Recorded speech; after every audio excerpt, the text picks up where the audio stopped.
in the garage today. Back in the garage today. Get in the garage. Back in the garage today. What's going on, guys? Back in the garage today, getting ready to do some work to Pete's 2011 Suzuki V-Strom 650. In this video, we're going to show you how to remove the wheels and also how to reinstall the wheels. We're going to put new tires on. I'm not going to show you how to change tires, so let's get started. So obviously, first thing you want to do is get the bike up off the ground. We've got a couple of wheel stands here. We've got the front end up off the ground and the rear end up off the ground. We're going to start with the rear axle nut. That is a 24mm bolt.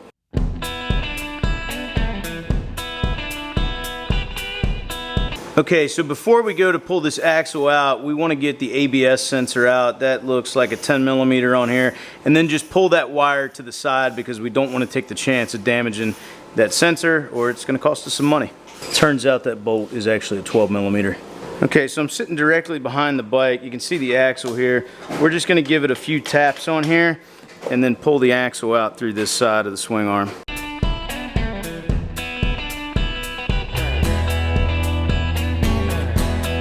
Alright, so with the rear wheel removed, we'll just put the chain over here out of the way and then we'll move up to the front wheel. So with the rear wheel off the bike, it's good to check wheel bearings, make sure you don't feel any notches or anything in there. Those feel pretty good. We're going to get the front one off, then we'll take these over to the shop and get some tires put on. Okay, so up here on the front wheel, same deal. We're going to remove the ABS sensor, 12mm bolt here, get this out of the way, then we'll move on to the brake calipers. Okay, so next up we're going to get the brake calipers off. Again, it's 12mm on there. We've got 2 bolts on each, and then just push those back out of the way. That'll give us the clearance to get the front wheel off. 14mm, my bad. And with these off the bike, this is obviously a good time to go ahead and check your brake pads. These actually look pretty good, and we don't have any spare ones to put on anyway. So. Okay, so next up here on the left-hand side of the bike, you've got a 12mm pinch bolt. Go ahead and take some of the pressure off of it. And then what size hex is that? 12mm. And then with a 12mm hex on a ratchet, we're going to go ahead and start spinning this front axle loose.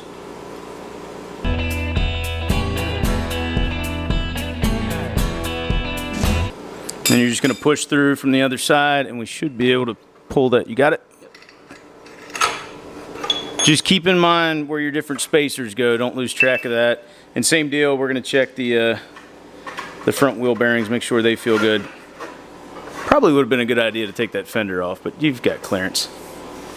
That's it. Alright, so we're back from the other shop. We got the new Heidenauer, however you pronounce it, tires mounted. That is the front wheel. Then back here we've got the rear wheel. And one of the things we're going to do is pull these bad boys out. I'm going to treat them with a little bit of silicone just to make sure they last as long as possible. Pete's over there using a little bit of degreaser and a brush. He's cleaning up the rear sprocket. We're also going to clean up those axles and then put a thin coat of grease on those before we go to put the wheels back on. Okay, so with the axles and spacers and everything all cleaned up, next thing we want to do is get our spacers in place. We're going to start on the front wheel. That way we can lower it down when we get done so the bike's a little more stable before we move on to the rear wheel. So Pete, we got our spacers there. That one goes over here. Yeah, it's going to be kind of fun to hold in place as it gets in here. Alright, so with the front wheel in place, we're going to take the spacer that goes on the left-hand side, kind of get it there. We're going to get it somewhat lined up. And then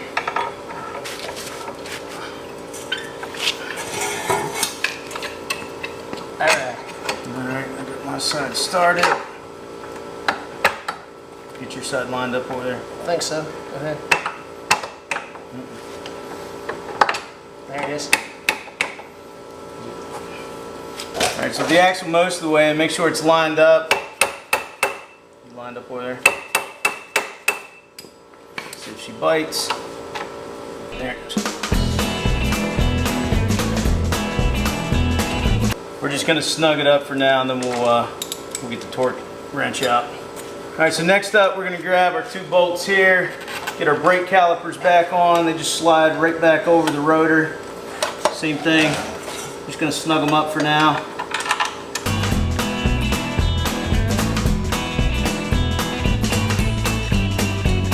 Don't forget to get your ABS sensor back in. It's 12mm head on that bolt.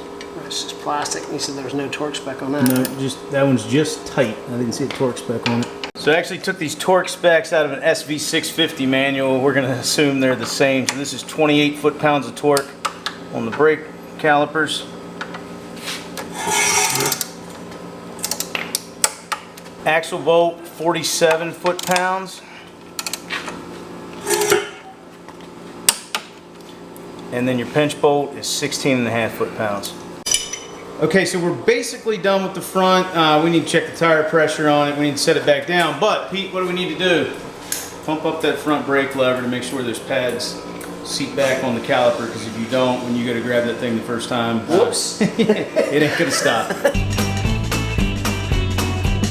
All right, so now we're gonna move on to the rear. It gets slightly more complicated back here because we have the chain to deal with, and then we've got to set chain tension and all that sort of stuff. So Pete's gonna go ahead and put the sprocket back into the wheel, which basically just sets down in here, and then we'll roll this thing back into place and try to get it back in here without too much trouble.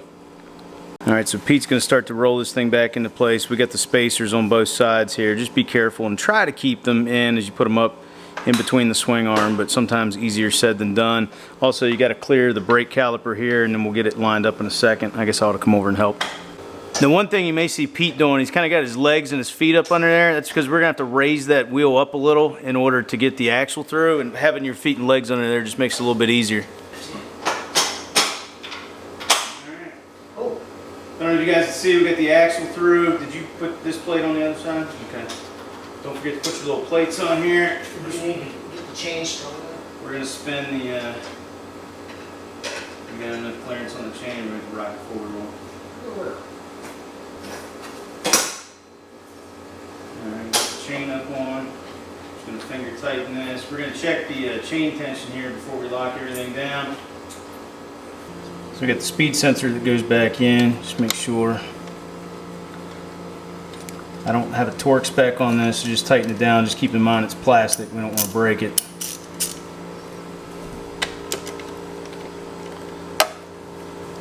All right, last thing we got to do before we tighten down the axle is go ahead and check our chain tension. Once we've got that where we want it, we're going to tighten this down to 72.5 foot-pounds of torque.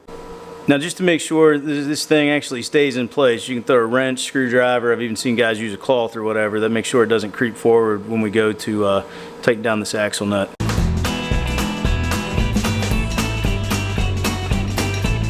When you're torquing it, it's actually pulling down the suspension of the swing arm. There it is. Look at the suspension move. Yeah. That's crazy. All right, guys, so that's pretty much it. That is how you remove and then reinstall the wheels on a V-Strom 650. Hope you guys enjoyed today's video. If you did, please give it a big thumbs up. If you're not a subscriber, consider hitting that subscribe button, because if you like motorcycles, this is the place to be. If you have any questions about what we did today, let me know down in the comments section below. I'll do my best to answer them. And as always, I'll talk to you again soon.